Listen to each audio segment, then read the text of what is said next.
Did you see the fight that's reportedly being worked on for December 19th in Miami? Did I see the fight being worked on December 19th in Miami? Yeah. No. Do you know which fight I'm talking about? No. Oh, Jesus.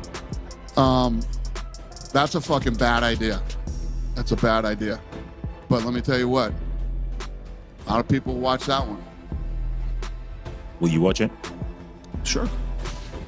You know what everybody's tuning in for on that one.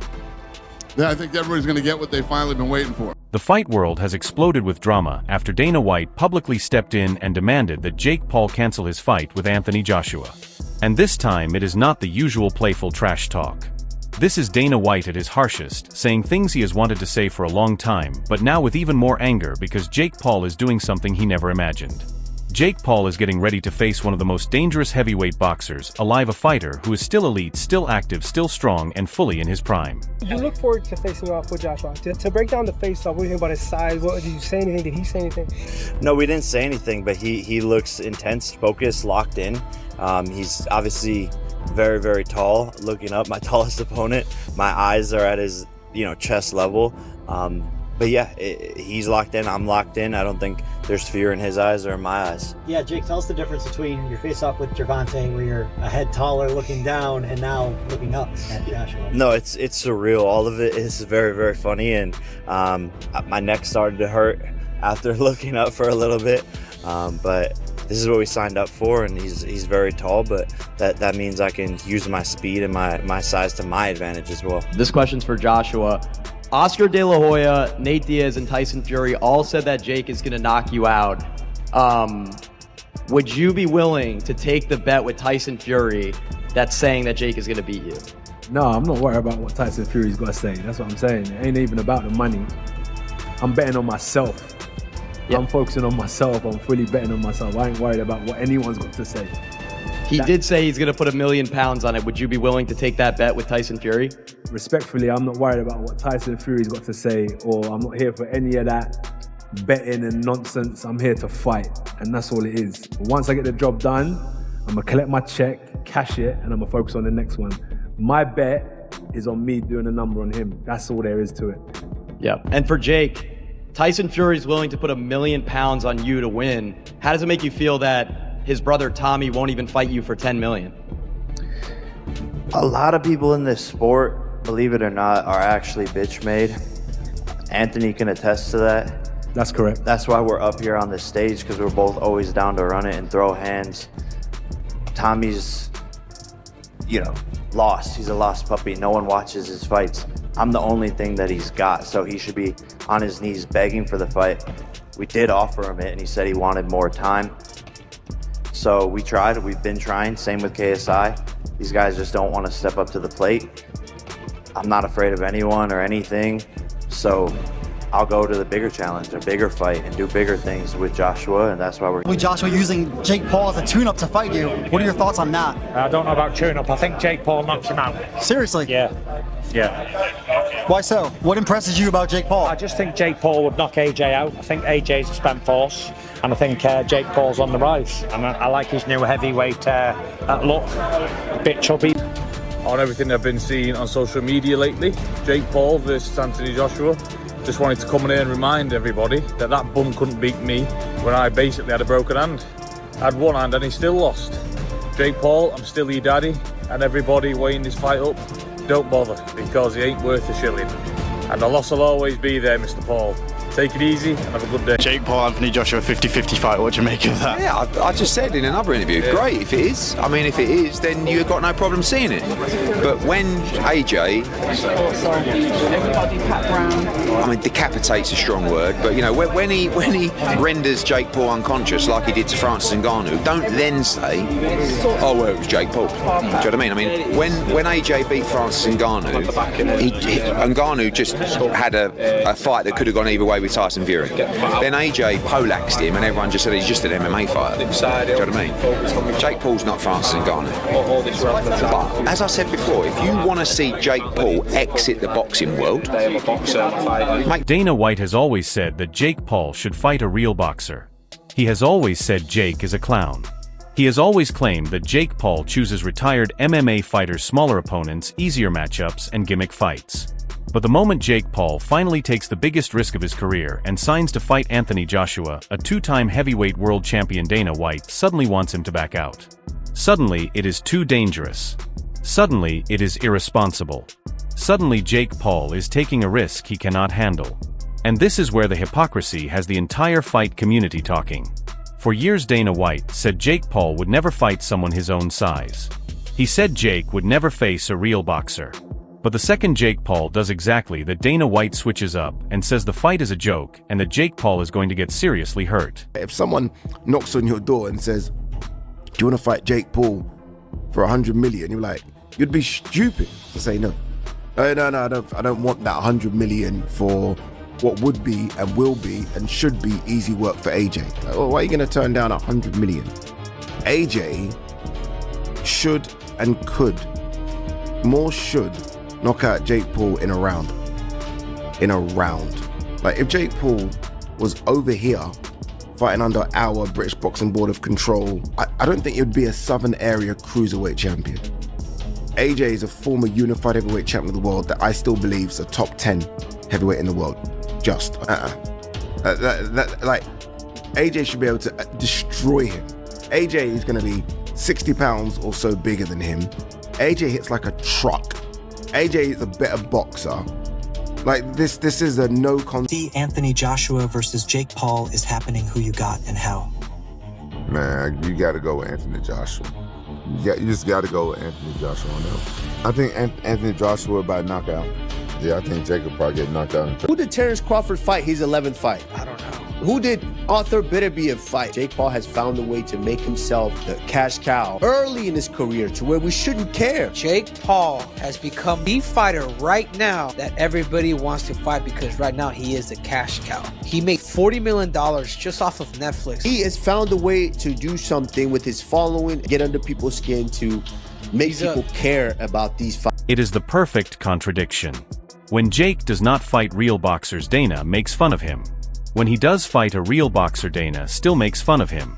Jake Paul simply cannot win in the eyes of Dana White. Dana White has also pushed the idea that this whole matchup might not even be real. That if Anthony Joshua does not knock Jake Paul out fast, then the fight must be fixed.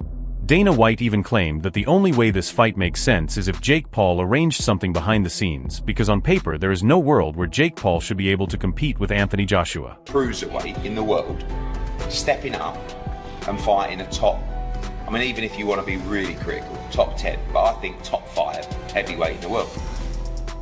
So it would be unthinkable. I mean, both AJ and myself would need to retire from the sport if we got beat against Jake Paul.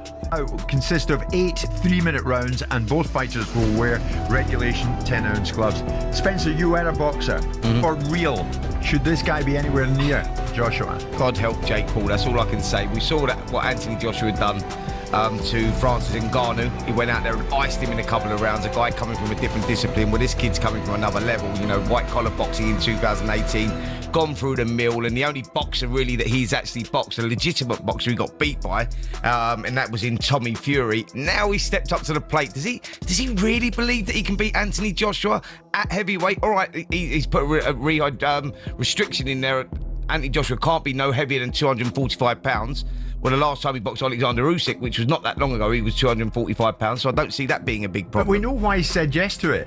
Gazillions. Oh, absolutely. Do you know the bizarre thing here, Jim? That this will be, financially and number-wise, the biggest fight in boxing history. Ever.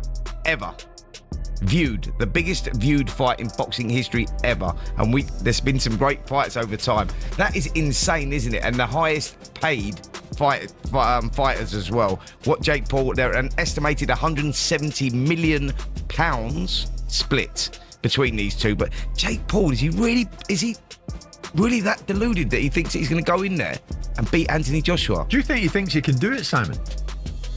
I don't know. He's not short and confident. That commentary has only added more fuel to the fire because the boxing world is now split. Some people think this fight is a dangerous mismatch. Others believe Jake Paul deserves respect for taking such a big step, and others think that if Jake Paul performs better than expected, the accusations and conspiracy theories will explode. But the truth is simple. Jake Paul is fighting a man who is heavier, more skilled, more powerful, and far more experienced in every way. It is the boldest and wildest move of Jake Paul's career, and he knows exactly what he is stepping into. And that is what makes this so interesting. But what he does do is he markets himself in the space that he operates in. I don't get this Jake Paul or Logan Paul phenomenon, but I'm not the audience. It doesn't matter what I get. The opportunity for Netflix is that it's a drive to subscribe. They'll pay $100 million, and the wraparound fees that come from sponsorship and the event attendance. We saw that $20 million was generated in gate receipts for the Mike Tyson versus Jake Paul fight. So we know this is $150-160 million fight. We know that it makes sense to Netflix to do it because in the last fight that they had with Mike Tyson and Jake Paul, they developed 2 million new subscribers. The average lifetime value of a subscriber is $900. So if you look at that and say they're going to generate $2 billion in potential increased revenues as a result of paying these fighters 100 million quid, you can see the metrics of it. They're also retaining their base. They're also moving content into a different space, which is sport. So it all makes sense. It's like the mobile phone industry that I knew very well used to sell phones for nothing so people could get the airtime, and the airtime was where the money is. The content delivery is where the subscribers go to, and then they pay their subscription. So we all understand the model. As far as the fight is concerned, oh no, don't be silly. I mean, Anthony Joshua can go in his nightgown and beat Jake Paul. The issue is, does he hurt Jake Paul? How curated it is? I debated it with boxers, with Paul Smith and Duke McKenzie and Spencer about would Joshua go in there with a mindset, which is he knows he doesn't have to get out of second gear, so he doesn't have to do to Jake Paul what people fear he might do, which is knock him into the next life. But he's not a punchbag, Jake Paul. Yeah, at this level is. Well, he beat, albeit an aged Mike Tyson. He beat Julio Cesar Chavez Jr. Mike Tyson, when we went out there to do that fight, and Simon gave me a lot of stick for it because I was saying Mike Tyson was actually going to put an end to this Jake Paul phenomenon that was going on. And when Mike Tyson got out the car, when we hit Texas, he climbed out the car and he could barely walk, Jim. He struggled to get up the stairs. I knew that I was in trouble for making those comments. I knew that. I sold the fight, and I shouldn't have sold the fight. But this one, Anthony Joshua needs to keep his career alive, and by doing that, he has to get rid of Jake Paul very, very... Taking this fight. Fans don't respect what he's done in the sport already. He's an Olympic gold medalist, two-time unified heavyweight champion of the world. I sort of sympathize with him because I feel like if he doesn't beat him quicker than he beat Francis, people are just going to write it off. I'll ask you bluntly, have there been any discussions about there's an agreement, there's a secret contract? Have any of those discussions happened regarding this fight? It's an 8-round professional fight. AJ wouldn't have taken it if that was the stance it had to be, if it was an exhibition, if it was you've got to hold him up for 8 rounds. It wouldn't suit Anthony Joshua. Anthony Joshua is going in there to knock out Jake Paul. And excuse my French, what the fuck is Anthony Joshua going to do to Jake Paul? I think my dad said that AJ could beat him with his prick, and I completely will back that up. Even if AJ had a broken arm in there, it still wouldn't go past a minute. To be quite honest with you, and as a safety aspect, there's no way that fight can go ahead. At the end of the day, my God, how good does it make me look? He gets beat by Jake Paul. Well, that automatically makes me 2-time heavyweight champion of the world, doesn't it? There's no proper way. I've got to laugh about it. How are we even talking about this? He got his nut boxed off by me a little over 2 years ago, and now all of a sudden he's talking about fighting Anthony Joshua. It's like, come on. Like, you can't be serious. You can't beat me. I'm not Anthony Joshua, am I? So it's just ludicrous. Many arrests and accusations, but everyone has a past. We accepted that. But when you bring the past into the present with domestic violence, you are out, period. The reality is Gervonta fumbled the biggest bag of his career and ruined a relationship with the biggest streaming platform in the world. Make no mistake, this is the biggest fight of my career. I'm walking into the lion's den. I'm doing something that no one else has ever done before. Joseph Paul will knock out, defeat, and embarrass Anthony Joshua Friday, December 19th, live on... Dana White is panicking because he never wanted Jake Paul to reach this level. He never wanted Jake Paul to earn real respect. He never wanted Jake Paul to force his way into true heavyweight boxing. Jake is showing that he will fight anyone at any time, and Dana White cannot accept that. Dana built his whole image on the idea that Jake Paul is a fake.